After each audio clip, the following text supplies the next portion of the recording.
దేవీ నవరాత్రులు జరిగినన్ని రోజులు దేశం మొత్తం ఎంతో ఘనంగా అమ్మవారిని స్మరించుకుంటారు. అయితే అమ్మవారి అష్టాదశ శక్తిపీఠాలు ఉన్న ప్రాంతాల్లో పూజలు మరింత ప్రత్యేకం. ఆ ప్రాంతాల గురించి తెలుసుకుంటే జన్మ ధన్యమైనట్టే. లంకాయం శంకరీదేవి కామాక్షి కాంచికాపురే అనే శ్లోకం అందరికీ తెలిసే ఉంటుంది. ఇది ఆది శంకరాచార్యుల వారు చెప్పిన శ్లోకం. అష్టాదశ శక్తి పీఠాల విషయంలో దీన్నే ప్రామాణికంగా తీసుకుంటున్నారు. ఆది శంకరులు ఈ 18 క్షేత్రాలను దర్శించి శ్రీచక్ర ప్రతిష్ఠ చేశారని ప్రతీతి. వీటిలో 4 శక్తిపీఠాలు మన రాష్ట్రంలోనే ఉన్నాయి. అవి శ్రీశైలం, అలంపురం, పిఠాపురం, ద్రాక్షారామం. మిగిలిన వాటిలో 12 దేశంలోని వివిధ రాష్ట్రాల్లో ఉండగా మిగిలిన వాటిలో 1 శ్రీలంకలోనూ, 2వది కాశ్మీర్లోనూ ఉంది. ఈ 18 శక్తిపీఠాల్లో 3 గయా క్షేత్రాలు, గయా, శిరోగయ, పిఠాపురం, పాదగయ, జాజ్పూర్, నాభిగయ. 2 జ్యోతిర్లింగ క్షేత్రాలు అంటే శ్రీశైలం, ఉజ్జయిని ఉండడం మరో విశేషం. అసలు శక్తిపీఠాల వెనుక ఉన్న కథను ఇప్పుడు తెలుసుకుందాం. ఒకప్పుడు దక్షుడు బృహస్పతి యాగం చేసినప్పుడు అందరినీ ఆహ్వానించాడు, కానీ కూతురుని, అల్లుణ్ణి పిలవలేదు. ఎందుకంటే దక్షుని కుమార్తె సతీదేవి. ఈమెనే దాక్షాయణి అని కూడా పిలుస్తారు. తండ్రి మాటకు విరుద్ధంగా శివుణ్ణి పెళ్లాడింది. పుట్టింటివారు ప్రత్యేకంగా పిలవాలా ఏమిటి అని సతీదేవి శివుడు ఎంత వారించినా వినకుండా ప్రమదగణాలను వెంటబెట్టుకుని యాగానికి వెళ్ళింది. కానీ అక్కడ అవమానానికి గురయింది. ముఖ్యంగా శివనింద సహించలేక ఆమె యోగాగ్నిలో భస్మమైంది. దీంతో ఆగ్రహించిన శివుడు తన గణాలతో యాగశాలను ధ్వంసం చేశాడు. కానీ సతీ వియోగ దుఃఖం తీరని శివుడు ఆమె మృత శరీరాన్ని అంటిపెట్టుకుని ఉండి తన జగద్రక్షణ కార్యాన్ని మానేశాడు. ఇక దేవతల ప్రార్థనలు మన్నించి విష్ణుమూర్తి తన సుదర్శన చక్రంతో ఆ దేహాన్ని ఖండాలుగా చేసి శివుడిని కర్తవ్యోన్ముఖుణ్ణి చేశాడు విష్ణుమూర్తి. ఇక సతీదేవి శరీర భాగాలు పడిన స్థలాలు శక్తిపీఠాలుగా భక్తులకు, ముఖ్యంగా తంత్ర సాధకులకు ఆరాధనా స్థలాలు అయ్యాయి. ప్రతి శక్తిపీఠంలోనూ దాక్షాయిని మాత భైరవుని తోడుగా దర్శనమిస్తుంది. లంకాయాం శంకరీదేవి కామాక్షి కాంచికాపురే, ప్రద్యుమ్నే శృంగలాదేవి చాముండి క్రౌంచపట్టనే, అలంపురే జోగులాంబ, శ్రీశైలే భ్రమరాంబిక, కోల్హాపురే మహాలక్ష్మి, ముహుర్యే ఏకవీరిక, ఉజ్జయిన్యాం మహాకాళి, పీఠిక్యాం పురుహుతిక, ఓడ్యాయాం గిరిజాదేవి, మాణిక్యా దక్షవాటికే, హరిక్షేత్రే కామరూప, ప్రయాగే మాధవేశ్వరి, జ్వాలాయం వైష్ణవీదేవి, గయా మాంగళ్య గౌరిక, వారణాస్యాం విశాలాక్షి, కాశ్మీరేషు సరస్వతి. అష్టాదశ సుపీఠాని యోగినామపి దుర్లభం, సాయంకాలే పటే నిత్యం సర్వశత్రు వినాశనం, సర్వరోగహరం దివ్యం, సర్వ సంపత్కరం శుభం. ఇక క్షేత్రాల గురించి వివరణ తెలుసుకుందాం. శాంకరీదేవి. లంకాయాం శాంకరీదేవి అంటే మునులు, ఋషుల లెక్క ప్రకారం ఈ క్షేత్రం శ్రీలంకలో కాదు, భూమధ్య రేఖకు 0 డిగ్రీల వద్ద ఉండేదట ఒకప్పుడు. ప్రస్తుతం ట్రింకోమలి శ్రీలంకలోని ఒక కొండపై ఉండే శిథిల ఆలయాన్ని శాంకరీదేవి కొలువైన చోటుగా భావిస్తున్నారు. ప్రస్తుతం అక్కడ ఆ శిథిలాలయం కూడా లేదు. 17వ శతాబ్దంలో పోర్చుగీసు వారు దండయాత్ర చేసి ఈ గుడిని కూలగొట్టేశారని చారిత్రక ఆధారాలను బట్టి తెలుస్తుంది. ప్రస్తుతం అక్కడొక స్తంభం మాత్రమే ఉంటుంది. సతీదేవి ఖండిత శరీర భాగాల్లో గజ్జ భాగము శ్రీలంకలోని ట్రింకోమలినందు పడింది. అష్టాదశ శక్తిపీఠాల్లో మొదటి శక్తిపీఠం శ్రీలంకలోని శాంకరీదేవి శక్తిపీఠం.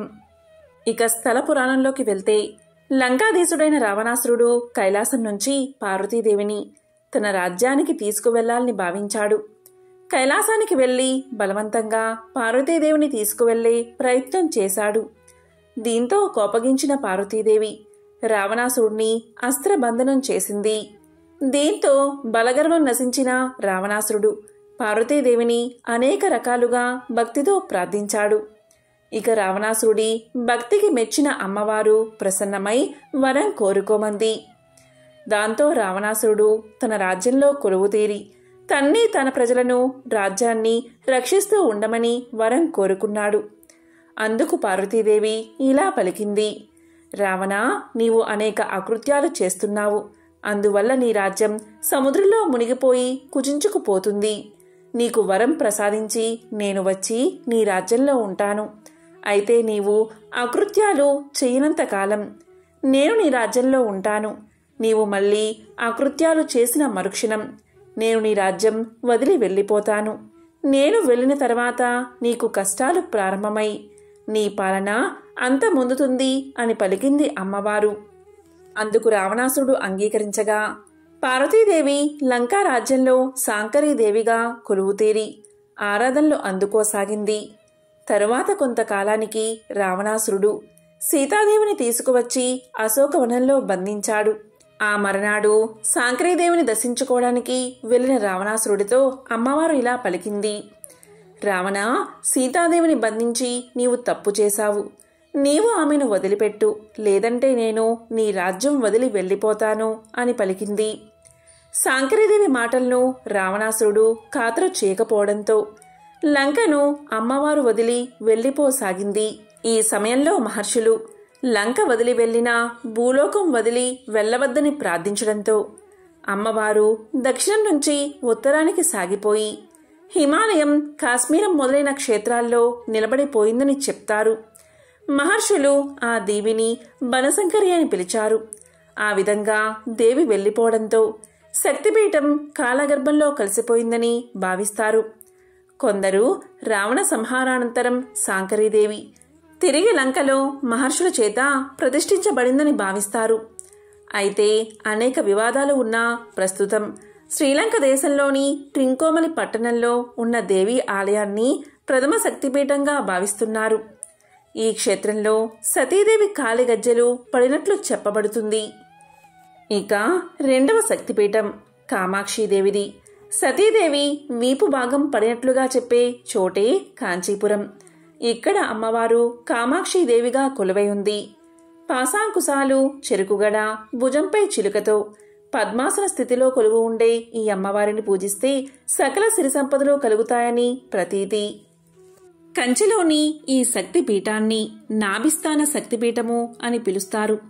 కా అంటే సరస్వతీ రూపం, మా అనేది లక్ష్మీదేవి రూపం, అక్షి అంటే కన్ను అని అర్థం. అంటే కంచిలో అమ్మవారు సరస్వతీ లక్ష్మిగా రెండు కన్నులుగా నివసిస్తున్నది అని ప్రతీతి. ఈ దేవి అనుగ్రహం పొందాలి అంటే లలితా సహస్రనామ జపం జరపడమే అనువైన మార్గం. స్థల పురాణం ప్రకారం మహిషాసురుణ్ణి సంహరించిన అమ్మవారు ఆ పాపాన్ని తొలగించుకునేందుకు ఏం చెయ్యాలి అని శివుణ్ణి అడగగా నేటి కంచి ప్రాంతంలో అన్నపూర్ణగా వెలిసి అన్నదానంతో ఆ పాపాన్ని తొలగించుకోమని సలహా ఇచ్చాడట. అలా దేవి కంచిలో తొలిసారి అడుగు పెట్టిన చోట అమ్మవారిని ఆదిపీఠ పరమేశ్వరిగా కొలుస్తారు భక్తులు. ఆ అమ్మవారు ఇసుకతో శివలింగాన్ని తయారు చేసి అర్చించి ఆ పుణ్యంతో కామాక్షీదేవిగా అవతరించి శివుణ్ణి వివాహం చేసుకుందని ప్రతీతి. కామాక్షీమాత ప్రారంభ స్వరూపిణిగా ఉగ్రస్వరూపిణి. ఆది శంకరాచార్యుల వారు అమ్మను శాంత స్వరూపిణిగా మార్చడానికి శ్రీచక్రాన్ని ప్రతిష్ఠించారు. కామాక్షీదేవి పరభట్టరికగా కామకోటి పీఠ గర్భాలయమునందు మూలదేవతగా కూర్చుని ఉంటుంది. ఈ ఆలయ మండపానికి కల 4 గోడలు, 4 వేదాలు, 24 స్తంభాలు, గాయత్రీ మంత్రంలోని 24 బీజాక్షరాలు. కామాక్షి 5 రూపాల్లో దర్శనం ఇస్తుంది.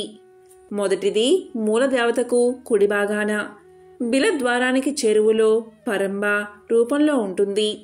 మహాదేవునితో వేరుపడిన తర్వాత ఉమాదేవి అన్నపూర్ణగా కాశీనందు, తరువాత కళ్యాణ మహర్షి సలహాతో కంచినందు ప్రత్యక్షమై ఏకాంబరేశ్వరుణ్ణి అర్చించడానికి రుద్రకోస్తానందు మామిడి చెట్టు కింద పూజించి ఆయన్ని వివాహం చేసుకుంది. మూడవ శక్తిపీఠం శృంఖల. అమ్మవారి ఉదరభాగం పడిన చోటు ప్రద్యుమ్నం. ఈ క్షేత్రం గుజరాత్లో ఉన్నదని కొందరు, కోల్కతాకు దగ్గరలో ఉన్నదని మరికొందరు అంటారు. గుజరాత్లోని రాజ్కోట్కు సమీపాన ఉన్న సురేంద్రనగర్లో కొలువై ఉన్న చోటిల్లా మాతను అక్కడి వారు శృంఖలాదేవిగా భావిస్తారు. కానీ పశ్చిమ బెంగాల్లో ఉన్న పాండువాని అసలైన శక్తి క్షేత్రమని ఎక్కువ శాతం మంది విశ్వసిస్తారు. బాలింతలా నడికట్టు వేసుకునే అమ్మవారు శృంఖలాదేవి. చోటిల్లా మాతగా పిలువబడే అమ్మ విశేషాలు ఎన్నెన్నో. ఇక స్థల పురాణంలోకి వెళ్తే త్రేతాయుగంలో ఋష్యశృంగ మహర్షి శృంఖలాదేవిని ప్రతిష్ఠించినట్లు కథనం. పూర్వం వంగదేశాన్ని రోమపాదుడు అనే రాజు పరిపాలించేవాడు. రాజ్యం సస్యశ్యామలమై ఉండేది. అయితే ఒకసారి తీవ్రమైన కరువు పరిస్థితులు ఏర్పడి ప్రజలు విలువెల్లాడసాగారు. కరువు గురించి తీవ్రమైన ఆలోచనలు చేసిన రోమపాదుడు ఋష్యశృంగుని గురించి విన్నాడు. ఋష్యశృంగ మహర్షి తపోబల సంపన్నుడు. ఆయన ఎక్కడ కాలు మోపితే అక్కడ సస్యశ్యామలమే. ఈ విషయం గురించి విన్న రోమపాదుడు ఋష్యశృంగుణ్ణి తీసుకువచ్చేందుకు కొందరు యువతులను ఆశ్రమానికి పంపాడు. అంతవరకు ఆశ్రమం వదిలి బయటకు వెళ్ళని ఆ మహర్షి మునికుమారులు మినహా ఇతరులను చూసి ఎరగడు. దీంతో యువతులను చూసి ఆశ్చర్యపడి వారి ఆశ్రమాలు ఎంత అందంగా ఉంటాయో చూడాలి అనే ఉత్సాహంతో అతను వంగదేశాన్ని చేరుకున్నాడు. ఇక ఋష్యశృంగుడి పాదం మోపడంతోనే కరువు పోయి వర్షాలు కురిసి రాజ్యం సస్యశ్యామలం అయింది.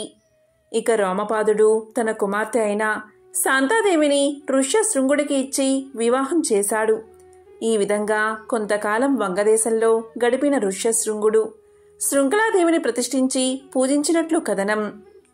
శృంగుడు ప్రతిష్ఠించిన దేవత కనుక శృంఖలాదేవి అనే పేరు. కాలక్రమంలో ఆ పేరు శృంఖలాదేవి అయ్యింది. శృంఖల అంటే 2 రకాల అర్థాలున్నాయి. మొదటిది బంధనానికి ఉపయోగించే గొలుసు అంటే సంకెళ్ళు అని, రెండవది బాలింతలు నడుముకు కట్టుకునే వస్త్రమని అర్థం. ఇక్కడ అమ్మవారు బాలింతల నడుముకి వస్త్రం కట్టుకుని దర్శనమిస్తారు. శృంఖలాదేవి భక్తుల సమస్యల సంఖ్యలు తొలగించే తల్లిగా పేరు పొందింది. సాధారణంగా బాలింతలు నడుముకు గుడ్డ కట్టుకుంటారు. దీనిని బాలింత నడికట్టు అని పిలుస్తారు. దీనికే శృంఖల అనే పేరు ఉండడం వల్ల కొత్తగా ప్రసవించిన బాలింత చంటిబిడ్డకు పాలిచ్చి కంటికి రెప్పలా ఎలా కాపాడుతుందో ఈ తల్లి కూడా అలాగే కాపాడుతుందని భక్తుల నమ్మకం. ఇక 4వది చాముండి క్రౌంచ పట్టణం. చాముండి ఆలయం మైసూరు చాముండి పర్వతాలపై కర్ణాటకలో ఉంది. మహాశివుడి రుద్ర తాండవంలో అమ్మవారి కురులు ఊడి ప్రస్తుతం మైసూరు ప్రాంతంలోని చాముండి పర్వతాలపై పడ్డాయని స్థల పురాణం. ఈ ప్రాంత ప్రజలను హింసిస్తున్న మహిషాసురుణ్ణి సంహరించడానికి సతీ శక్తి చాముండేశ్వరిగా అవతరించిందని దేవీ భాగవతం చెబుతుంది. ఈ ఆలయంలో అమ్మవారు స్వర్ణ విగ్రహ రూపంలో కొలువై భక్తుల పూజలు అందుకుంటుంది. కర్ణాటక రాష్ట్రంలోని మైసూరు జిల్లాలోని మైసూరులో మైసూరు ప్యాలెస్కు 13 కిలోమీటర్ల దూరంలో చాముండేశ్వరి కొండపై ఉన్నది. దుష్టులకు భయాన్ని కలిగించే భయంకరమైన రూపాన్ని కలిగిన ఈ దేవాలయం ప్రధాన దేవత చాముండేశ్వరి. ఈ దేవతను పార్వతి అని, శక్తి అని, దుర్గా అని అనేక రకాల పేర్లతో పిలుస్తూ ఉంటారు. మైసూరు మహారాజులు చాలా సంవత్సరాలుగా ఈ దేవతను పూజిస్తూ కులదేవతగా ఆరాధిస్తూ ఈ దేవాలయాన్ని పోషిస్తూ ఈ దేవాలయ అభివృద్ధికి సహకరించారు. పూర్వకాలంలో మహిషాసురుడు అనే రాక్షసుడు కఠోర తపస్సు చేసి పురుషుల చేతుల్లో మరణించకూడదని పరమేశ్వరుడి నుంచి వరాన్ని పొందుతాడు. ఆ వరం పొందిన గర్వంతో సకల లోకాలను పీడిస్తాడు. ఇంద్రుణ్ణి జయించి స్వర్గాన్ని కూడా ఆక్రమిస్తాడు. దీంతో భయభ్రాంతులైన సకలలోక వాసులు త్రిమూర్తులను వేడుకోగా మహిషాసురుణ్ణి వధించడానికై శక్తి వెలికి వచ్చింది. ఆ శక్తి స్వరూపిణియే చాముండేశ్వరి.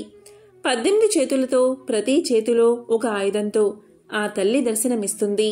మహిషాసురుణ్ణి వధించి మహిషాసుర మర్దినిగా సకలలోక వాసుల కీర్తనలను అందుకుంటుంది. ఈ శక్తిమాతను దర్శించుకుంటే భక్తులు కోరిన కోరికలు నెరవేరతాయి. ఇంకా సకల సంపదలు, వ్యాపారాభివృద్ధి, ఆయురారోగ్యాలను చాముండేశ్వరి ప్రసాదిస్తుందని విశ్వాసం. అమ్మ చాముండేశ్వరి దేవి చాముండి కొండ అనబడే ఒక పర్వతంపై కొలువై ఉంటుంది. స్కంద పురాణం మరియు ఇతర పురాతన గ్రంథాలు ఈ క్షేత్రాన్ని 8 కొండల చుట్టూ ఉన్న త్రిముత క్షేత్రమనే పవిత్ర ప్రదేశమని ప్రస్తావించాయి. 5వ శక్తిపీఠం జోగులాంబ, అలంపూర్. తెలంగాణ రాష్ట్రంలో ఉన్న శక్తిపీఠం జోగులాంబ. మన రాష్ట్రంలోని 4 శక్తిపీఠాల్లో మొదటిది ఈ క్షేత్రం. సతీదేవి కండి తాంగాలలో పైవరుస దంతాలు, దవడభాగం పడినట్టు చెప్పే చోటు ఇది. ఈ దేవి కొలువైన ఆలయాన్ని 14వ శతాబ్దంలో ముస్లిం రాజులు కూల్చేశారు. అప్పట్లో అక్కడి వారు అమ్మవారి విగ్రహాన్ని బాల బ్రహ్మేశ్వర ఆలయంలో ఉంచారట. 2004లో కొత్తగా గుడి కట్టి జోగులాంబాదేవిని అక్కడ ప్రతిష్ఠించారు. ఈ ఆలయం చుట్టూ ఒక నీటి గుండం ఉంటుంది. జోగులాంబ ఉగ్ర స్వరూపిణి కాబట్టి ఆ తల్లిని శాంతింపచేసేందుకే ఈ ఏర్పాట్లు అని చెబుతారు స్థానికులు.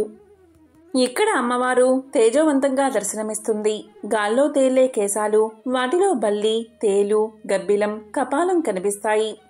ఎవరి ఇంట్లో అయినా జీవకళ తగ్గితే అక్కడ బల్లుల సంఖ్య పెరుగుతుందని, ఆ కళ మరింత క్షీణిస్తే అక్కడ తేళ్లు చేరతాయని, ఆ తర్వాత దశలో గబ్బిలాలు చేరతాయని చెప్పడమే అమ్మవారి రూపం వెనుక ఉన్న ఆంతర్యం. ఇంట్లో జరిగే శుభాశుభాలకు జోగులాంబ ప్రతిరూపమని అందుకే అమ్మను గృహచండిగా పిలుస్తారు. ఈ అమ్మవారిని దర్శించుకోవడం వల్ల సంతాన సమస్యలు, అనారోగ్య సమస్యలు ఉన్నవారి పాలిట జోగులాంబ ఆపద్బాంధవ పాత్ర పోషిస్తుంది. అవన్నీ తొలగిపోతాయి.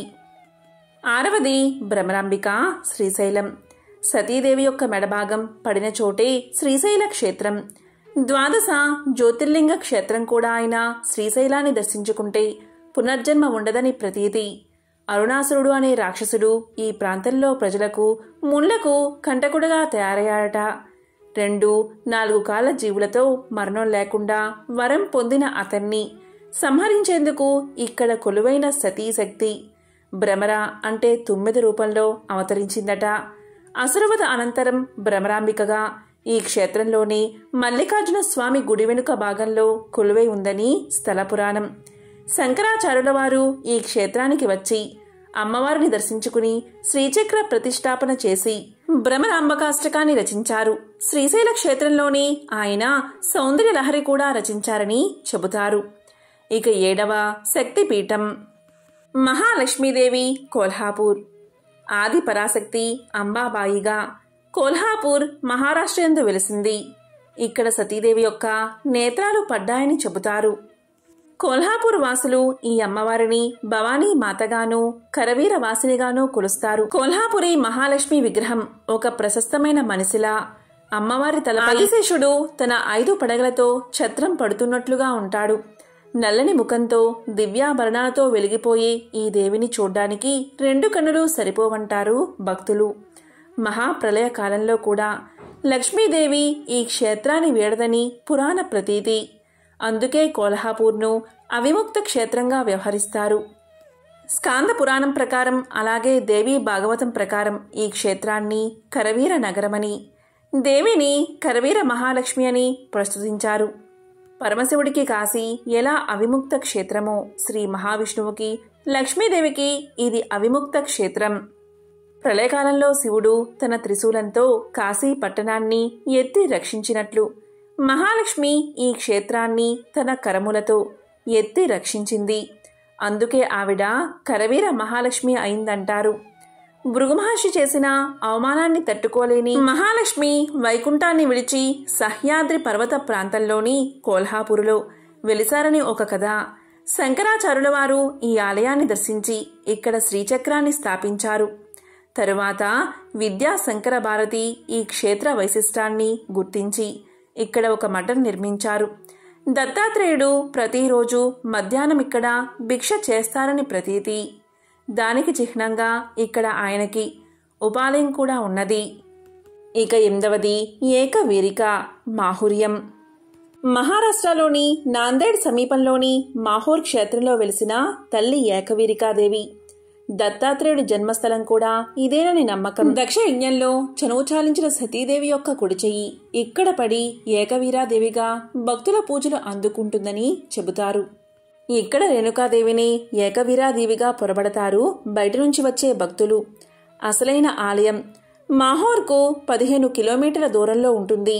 ఆ గుడిలో పెద్ద పెద్ద కన్నులతో గర్భగుడి పైకప్పును తాకేంత భారీగా ఉండే శిరోభాగం మాత్రమే ఉంటుంది.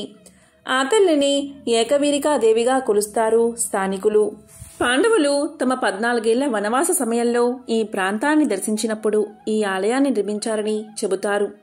ఏకవీరా దేవత ఒకసారి పాండవుల ముందు ప్రత్యక్షమై తెల్లవారక ముందే ఇక్కడ ఆలయాన్ని నిర్మించమని కోరింది.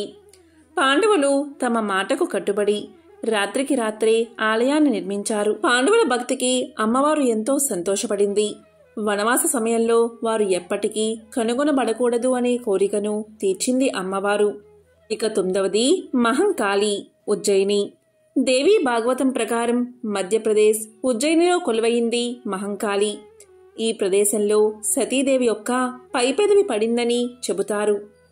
మహంకాళి రూపంలో అమ్మవారు ఈ నగరాన్ని రక్షిస్తోందని భక్తుల నమ్మకం. ఈ ఆలయంలో అమ్మవారు మహాలక్ష్మి, మహాసరస్వతుల నడుమ కొలువై ఉంటుంది. పూర్వం ప్రజలను హింసిస్తున్న అంధకాసురుడు అనే రాక్షసుడితో మహాకాళేశ్వరుడు యుద్ధానికి తలపడ్డాడట. బ్రహ్మదేవుడి వరప్రభావంతో అంధకాసురుడి రక్తం ఎన్ని చుక్కలు నేల చిందితే అంతమంది రాక్షసులు పుట్టుకొస్తున్నారట. అప్పుడు ఆదిపరాశక్తి కాళికాదేవి అవతారం దాల్చి యుద్ధ భూమిలో నిలిచి తన పొడవైన నాలుక చాచి అంధకాసురుడి రక్తం ఒక్క బొట్టు కూడా నేల చిందకుండా తాగేసిందని స్థల పురాణం చెబుతుంది. స్థానికులు ఈ దేవిని గ్రహ కాళికగా కొలుస్తారు. కాళిదాసు నాలుకపై ఈమె బీజాక్షరాలు రాసి మహాకవిని చేసింది అని ఈ తల్లే అని భక్తుల నమ్మకం. ఉజ్జయిని మహానగరం 12 జ్యోతిర్లింగ క్షేత్రం కూడా. ఇక 10వ శక్తిపీఠం పురుహూతిక, పీఠాపురం. ఆంధ్రప్రదేశ్ రాష్ట్రం పీఠాపురంలో ఉన్న ఈ క్షేత్రంలో సతీదేవి పీఠ భాగం పడిందని చెబుతారు. అందుకే ఈ ఊరికి పీఠాపురం అనే పేరొచ్చిందని చెబుతారు.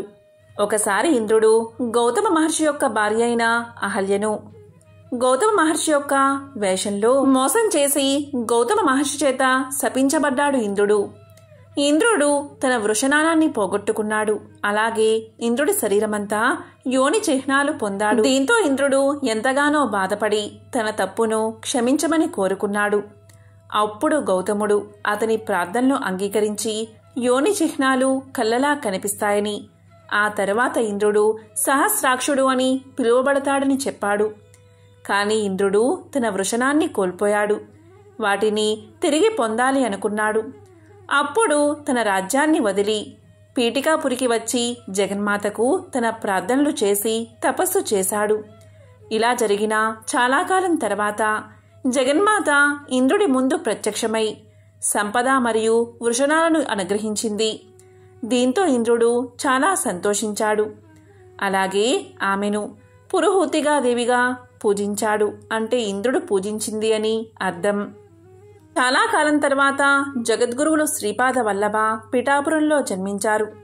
అతను కూడా పురోహతికాదేవిని పూజించి తన స్వయాన్ని తెలుసుకున్నాడు. అతను దత్తాత్రేయ భగవానుడి అవతారమని చెబుతారు. ఇక 11వ శక్తిపీఠం గిరిజాదేవి, ఒరిస్సా. ఒరిస్సా జాజ్పూర్లో వెలిసిన అమ్మవారు గిరిజాదేవి. ఇక్కడ అమ్మవారి నాభిభాగం పడిందని ప్రతీతి. గిరిజాదేవిని స్థానికులు బిరిజాదేవి, విరజాదేవి అనే పేర్లతో కొలుస్తారు.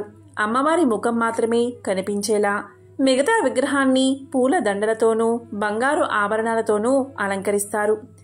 సర్వాలంకృతయై మందస్మిత వదనంతో కనిపించే గిరిజాదేవిని ఎంతసేపు చూసినా తనివి తీరదు అంటారు భక్తులు. ఈ అమ్మవారి విగ్రహమును 2 చేతులు, ఒక చేతిలో మహిషాసురుని రొమ్ము, ఈటె గుచ్చుచు 2వ చేతిలో మహిషాసురుని తోక గట్టిగా లాగుతూ, ఒక కాలు సింహం పైనను మరొక కాలు మహిషాసురుడి రొమ్ము పైన కలిగి ఉంటుంది. మహిషాసురుడు గేదె ఆకారంలో కనిపిస్తాడు. అమ్మవారి కిరీటంపై గణేశుడు, నెలవంక అలాగే లింగము ఉంటాయి.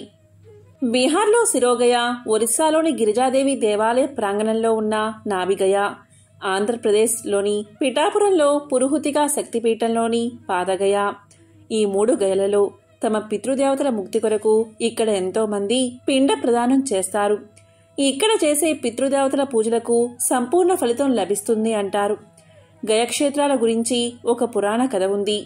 ఆ కథ ప్రకారం గయాసురుడు అనే రాక్షసుణ్ణి విష్ణుదేవుడు సంహరించిన తర్వాత అతని తల బీహార్లోని గయలో పడిందని, నాభి గిరిజాదేవి క్షేత్రంలో పడిందని, పాదాలు కాకినాడ దగ్గర ఉన్న పిఠాపురంలో పడ్డాయని తెలుస్తుంది.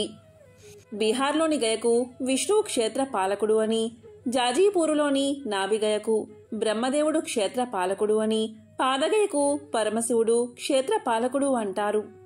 గిరిజాదేవి క్షేత్రంలో పిండాలను, పిండ ప్రదానానికి ఉపయోగించే ఆకులను, దర్భలను బావి ఉన్న ప్రదేశంలో వేస్తారు. వాటిని అక్కడి నుంచి తొలగించరు. వాటంతటా అవే సొరంగం గుండా గంగానదిలో కలుస్తాయని ఇక్కడ పూజారులు చెబుతారు. ఇదే ఇక్కడి ప్రత్యేకత. 12వ శక్తిపీఠం మాణిక్యాంబ శక్తిపీఠం ద్రాక్షారామం. ఆంధ్రప్రదేశ్ రాష్ట్రంలో ఉన్న ద్రాక్షారామంలో సతీదేవి ఎడమ చెంపభాగం పడింది. దక్ష వాటికగా పిలిచే ఈ పుణ్య ప్రదేశం పంచారామ క్షేత్రాల్లో ఒకటి. సతీదేవి తండ్రి అయిన దక్ష ప్రజాపతి రాజ్యంలోని దక్షిణ భాగమే ఈ ప్రాంతమని, ఆ చక్రవర్తి కొన్నాళ్లు ఇక్కడ ఉన్నాడని స్థలపురాణం చెబుతుంది. ఒకసారి వ్యాసమహర్షి కాశీకి వెళ్తే శివుడు ఆయన్ని పరీక్షించదలచి తిండి దొరకకుండా చేశారట. అప్పుడు వ్యాసుడు కోపంతో కాశీ పట్టణాన్ని శపించబోగా అన్నపూర్ణాదేవి ప్రత్యక్షమై ఆయనకు, ఆయన పరివారానికి అన్నం పెట్టిందట. శివుడు మాత్రం వ్యాసుడిపై కోపంతో ఆయన్ని కాశీ విడిచిపెట్టి వెళ్లమన్నాడని, అప్పుడు అన్నపూర్ణాదేవి వ్యాసుణ్ణి ద్రాక్షారామంలో కొంతకాలం ఉండమని చెప్పిందని పురాణ ప్రతీతి. ఈ శక్తిపీఠంలో అమ్మవారు ద్రాక్షారామంలో పరమేశ్వరుడి ఆత్మలింగ సహితంగా భక్తులకు దర్శనమిస్తుంది. 13వ శక్తిపీఠం కామాఖ్య గౌహతి. అసోం రాజధానికి గౌహతిలో నీలాచల పర్వత శిఖరంపై కొలువైయుంది కామాఖ్యాదేవి. ఇక్కడ సతీదేవి యొక్క యోనిభాగం పడిందని, అందుకే ఈ అమ్మవారిని కామాఖ్యాదేవిగా కొలుస్తారని స్థలపురాణం చెబుతుంది. అందుకు నిదర్శనమా అన్నట్టు ఈ గుడిలో విగ్రహం ఉండదు. గర్భగుడిలో యోని భాగాన్ని తలపించే రాతి నిర్మాణం ఉంటుంది. సర్వకాల సర్వావస్థల్లోనూ ఆ భాగం నుంచి నీరు ఊటలా స్రవిస్తూ ఉంటుంది. ఏటా వేసవికాలంలో 3 రోజుల పాటు ఆ నీరు ఎర్రగా ఉంటుంది. ఈ సమయం దేవికి ఋతుస్రావ సమయంగా పరిగణిస్తారు భక్తులు. కామాఖ్యాదేవి అనేక రూపాలు ధరించి భక్తులకు చేరువై వారి వారి కోరికలను తీర్చే కల్పవల్లిగా ప్రసిద్ధి చెందింది. కామాఖ్యాదేవిని త్రిపుర శక్తిదాయినిగా కొలుచుకుంటారు. అమ్మవారి ఆలయ శక్తిపీఠం ముందే ఒక పుష్కరిణి కనిపిస్తుంది. ఇది ఎంతో శక్తివంతమైనది. దీన్ని ఇంద్రాది దేవతలు నిర్మించారంటారు. ఈ గుండానికి ప్రదక్షిణం చేస్తే భూ ప్రదక్షిణ చేసినంత ఫలం వస్తుందని భక్తుల నమ్మకం. ఇందులో నీరు ఎరుపు రంగులో ఉంటుంది. దీన్ని సౌభాగ్య కుండం, పాతక వినాశ కుండమని పిలుస్తారు. అమ్మవారి యోని శ్రావిత పవిత్ర జలాలతో పునీతమైన ఈ కుండంలో స్నానం చేస్తే ఎంతటి మహాపాతకాలైనా నశిస్తాయని, బ్రహ్మహత్యా పాతకమైన నివారణ అవుతుందని విశ్వాసం. ఇక 14వ శక్తిపీఠం మాధవేశ్వరి శక్తిపీఠం ప్రయాగ. అమ్మవారి కుడిచేతి 4 వేళ్లు ప్రయాగ అలహాబాద్ ప్రాంతంలో పడినట్లు చెబుతారు. సతీదేవి వేళ్లు పడిన ఈ ప్రదేశంలో కట్టిన ఈ ఆలయంలో విగ్రహం ఉండదు. 4 దిక్కులా సమానంగా ఉన్న ఒక పీఠం మాత్రం ఉంటుంది. దానిపై ఒక వస్త్రాన్ని హుండీలాగా వేలాడదీసి కింద ఉయ్యాల కడతారు. భక్తులు అక్కడే దీపారాధనలు చేసి అమ్మవారిని కొలిచినట్లు తృప్తి చెందుతారు. తాము తెచ్చే కానుకలను ఊయల్లో ఉంచుతారు. స్థానికులు ఈ అమ్మవారిని అలోపీదేవిగా కొలుస్తారు. పూర్వం ఈ ప్రాంతమంతా ఓ దట్టమైన అరణ్య ప్రదేశంగా ఉండేది. అలోపి అనే రాణి పెళ్లి చేసుకుని ఈ మార్గంలోనే అత్తవారింటికి కాపురానికి వెళ్తూ ఉంది.